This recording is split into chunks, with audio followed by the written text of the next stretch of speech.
Hey, this is Stuart Smith from Stuart Designs, and I paint monsters at haunted attractions all over the world. Come on and join me.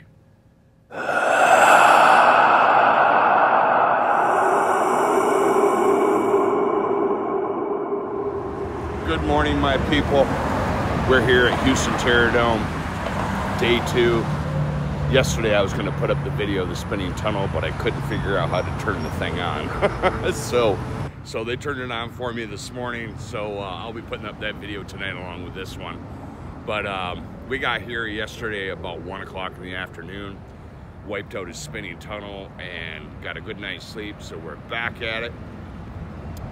And we're going to throw down in the hallway beyond the spinning tunnel and try to wipe that out today, and then we will continue forth. So thanks a lot for coming on board, people. Like, share, subscribe. Hey, please watch to the end so you can see the finished product. And hey, we'll see you on the next video.